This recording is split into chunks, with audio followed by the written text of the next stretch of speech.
I listened to it, and it's one of those things you go like, what a great thing to do right now. It's so fun. Like, because everyone's in therapy. Our therapists, we have a company that we love, a sponsor that does online therapy. So therapy's big. I listened to the Chris Parnell and a Gasteyer, hysterical. Yeah, I mean, it's really so funny, and they're so Thanks. easy. It's better than this podcast. Put it that way. If you're listening to this, switch over. It's not a competition, but they're nice. They're like 22, 25 minutes. Amy plays megalomaniacal, but with so many, because I was in therapy for 5 years. I still see or talk to a therapist. Yeah, you're not done. You're capturing a rhythm and a thing, especially in that every time someone says something, you just ask them another question, kind of. So that makes me feel sad, and sad is feeling bad about myself and feeling bad about myself. They do their own therapy, basically. So anyway, that's all I have to say. Well, when you talk about it, promote it, or just say why you're doing it. Well, it's super fun. We did it during the strike, and we just improvised with a bunch of our buddies like Anna and Chris, and a bunch of SNL people are on it. Rachel Dratch, Paula Pell, Tina Fey. We have like couples, people that are actual couples in real life, and people that are like comedy partners, like Abby and Ilana from Broad City. We have all these different people come in, and I play a therapist named Dr. Sheila, and it has to be said in the form of a question because she's not a doctor. And it's just that fun game where I'm bad at my job and they have something they want to work out.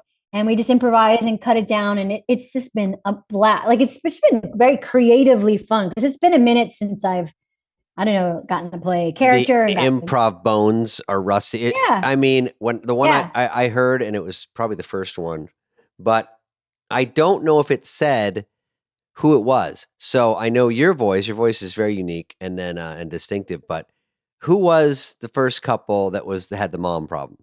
That was out today. And that is the three great Chicago improvisers, Pete Gross, Jean Villepique, and Stephanie Ware. And that was the premise of that is super fun, is basically a couple comes in and they're like, what's the problem? He's like, I don't know what the problem is. And the wife is like, his mom is really meddling in our relationship. Mm-hmm.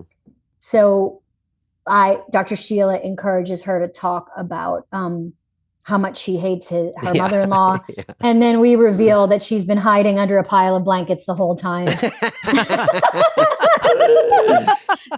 And those three performers are just like expert improvisers. And being I've done a little improv, but I don't really do it. And it was mostly because it was so hard. And when you hear it so smooth like that, I guess there's editing, but I was thinking it sounds so conversational that I was thinking, where are they cutting? Because it's just boom, boom, boom, boom. And so many throwaway lines that are just like, and he's like, well, I eat breakfast with my mom. She comes over in the morning and makes me my cereal. And does that bother you? And the wife's like, well, I do sleep in. I usually get up at 9, 9:30, 10, 10:30. That was such a funny answer. 9, 9:30, 10, 10:30.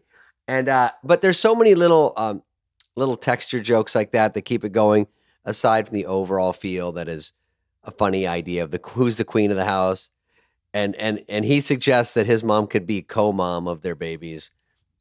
I think, is that what they call it? I love the way the laugh points just sneak up on you because the rhythm you're using for the therapy is so accurate. There's a kind of it's almost like a dialect in a way.